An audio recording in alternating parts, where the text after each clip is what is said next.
পুরসভায় দুর্নীতির কালি। কেন এ কথা বলছি তার কারণ আজ মুখ্যমন্ত্রী শুভেন্দু অধিকারী যখন বিধানসভায় বিবৃতি দিচ্ছিলেন সে সময় তিনি নিশানা করলেন প্রাক্তন মেয়রকে। গার্ডেন ব্রিজ বিপর্যয়ের ঘটনা আমরা দেখেছিলাম, কিন্তু সেই ঘটনা থেকে তো তৃণমূল সরকারের, তৎকালীন সরকারের শিক্ষা নেওয়া উচিত ছিল, কিন্তু না, তৃণমূল সরকার শিক্ষা নেয়নি। মৃত্যুপুরীতে পরিবর্তন হয়েছে সিটি অফ জয়। মৃত্যু পরোয়ানায় সই প্রাক্তন মেয়র ফিরহাদ হাকিমের। হ্যাঁ, বিধানসভায় তারাতলা নিয়ে বিবৃতি দিতে গিয়ে ফিরহাদ হাকিমকে এক হাত নিয়েছেন আজ মুখ্যমন্ত্রী। এইটা দেখুন মাননীয় ফিরহাদ হাকিমের সই। এই বিল্ডিং প্ল্যানটা জানুয়ারি মাসের 17 তারিখ 26-এ আপনারা দিয়েছেন। সব বের করেছি আমরা। এই আপনাদের পাপের ফল। সব জায়গায় টাকা নিতে নিতে এই সিটি অফ জয়কে এবং বৃহত্তর কলকাতাকে মৃত্যুপুরীতে আপনারা পরিণত করেছেন। একাধিক ইনসিডেন্ট, গার্ডেন ব্রিজ থেকে শুরু করে শিক্ষা নেননি, সংশোধন করেননি। আমরা এটা নিয়ে রাজনীতি করব না, কিন্তু কি করেছেন আপনারা? একটাকেও তো ছাড়ার কোনো সিন নেই। আপনার প্রাক্তন মেয়রের সই আছে এতে। এইটা দেখুন মাননীয় ফিরহাদ হাকিমের সই। দেখুন আপনারা কিভাবে স্ট্রাকচারে ডিফেক্ট থাকা অবস্থায় ফল্টি প্ল্যান অ্যাপ্রুভ করেছেন। এরকম কত কাণ্ড করে রেখেছেন তার ঠিক নেই। মুখ্যমন্ত্রী যা দেখালেন দেখুন, সাইন রয়েছে, সিগনেচার রয়েছে প্রাক্তন মেয়র ফিরহাদ হাকিমের। এটাই সেই বিল্ডিং প্ল্যান যেখানে সই করেছেন ফিরহাদ হাকিম। বিশ্বজিৎ রয়েছে আমার সঙ্গে। বিশ্বজিৎ, আজ একেবারে এক হাত নিয়েছেন মুখ্যমন্ত্রী শুভেন্দু অধিকারী ফিরহাদ হাকিমকে বিধানসভায় তারাতলা নিয়ে বিবৃতি দিতে গিয়ে। সত্যি তো যে ছবিটা মুখ্যমন্ত্রী দেখাচ্ছিলেন সেটাই আমরা দেখানোর চেষ্টা করছি হাইলাইট করে দর্শকদের। সেখানে তো ফিরহাদ হাকিমের সই রয়েছে। একদমই।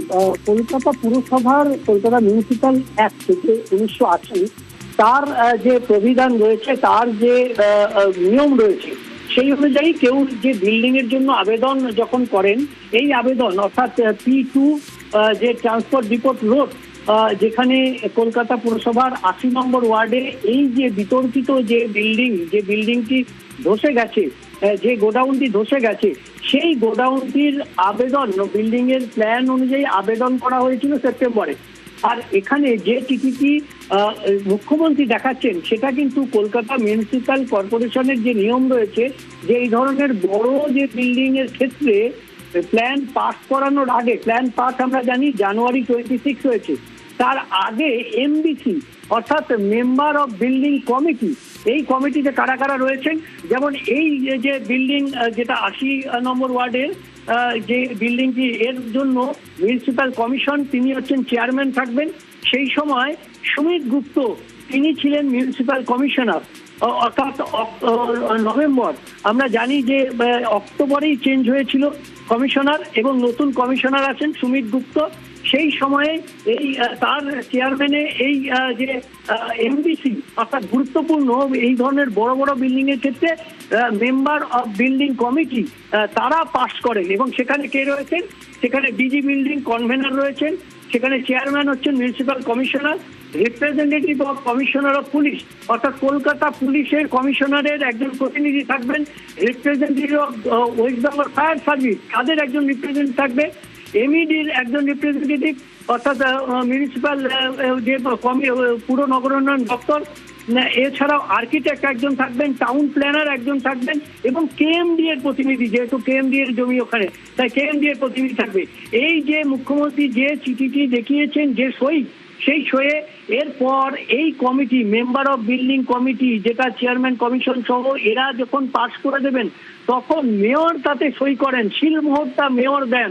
অর্থাৎ এই ধরনের বড় বড় গুরুত্বপূর্ণ যে সমস্ত বিল্ডিং রয়েছে তার ক্ষেত্রে শুধুমাত্র প্ল্যান জমা দিলাম, প্ল্যান পাস হয়ে গেল, এমনটা নয়। মাঝে একটি MBC মিটিং হয়। সব থেকে অদ্ভুত যে একটা প্ল্যান পাস করাতে গেলে পায়ের শুকতলা খুলে যাওয়ার উপক্রম হয়, সেখানে সেপ্টেম্বর মাসে এটা নিয়ে যাওয়া হলো, আর জানুয়ারিতেই এই প্ল্যানটা পাস হয়ে গেল। আর মাঝে এই গুরুত্বপূর্ণ নভেম্বর মাসে যে মেম্বার অফ বিল্ডিং কমিটি যেটা সব থেকে গুরুত্বপূর্ণ বিষয়, এবং যেখানে সবার শেষে ডিজি বিল্ডিং কনভেনার থেকে মিটিং ডাকেন তিনি, এবং আমি যাদের যাদের নাম করলাম তাদের প্রতিনিধিরা থাকবেন, কলকাতা পুলিশ থেকে ফায়ার সার্ভিস থেকে শুরু করে, এবং যেহেতু কেএমডি এর জমি তারা থাকবেন, আর্কিটেক্ট, টাউন প্ল্যানার সবাই থাকবেন, তাদের সবার স্বাক্ষর রয়েছে এই নিচে আমরা দেখছি একটা বক্সে সবার স্বাক্ষর রয়েছে, এবং তারপর সবার শেষে সেই এমবিসির যে রুলস রেগুলেশন তাকে পাস করানো যাবে কিনা এই মতামত যাবে মেয়রের কাছে।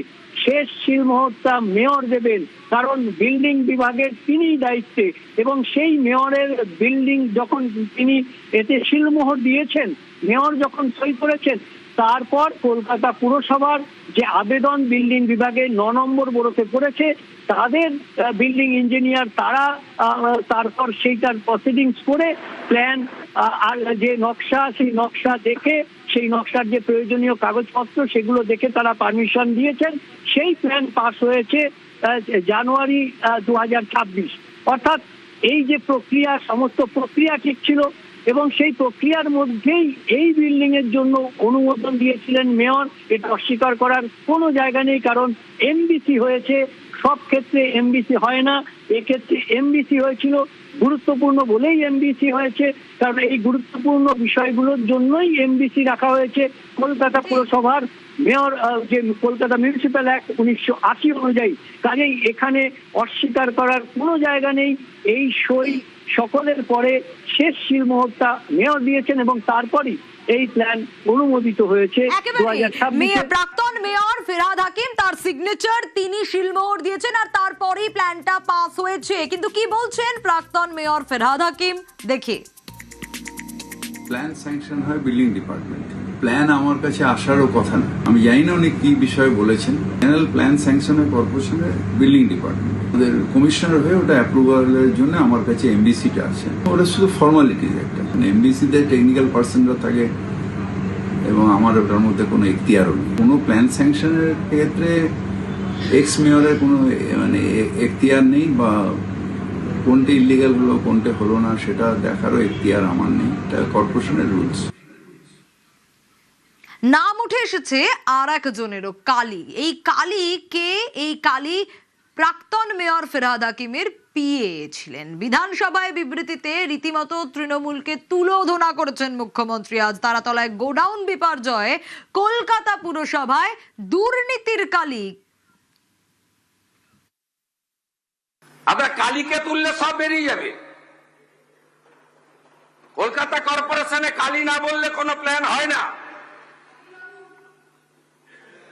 আর কালী অ্যাপয়েন্টেড বাই ক্যামাস্ট্রিট, সবাই জানে। আর এই কালী বাইপাসের পাশে আপনাদের তৃণমূল ভবন বানাচ্ছে 200 কোটি টাকা দিয়ে, আর এখান থেকে টাকাটা তুলে ওখানে পাঠায়। আমরা সব জানি, সব বের করেছি, আমরা এফআইআর হয়েছে, আরো ব্যবস্থা নিচ্ছি।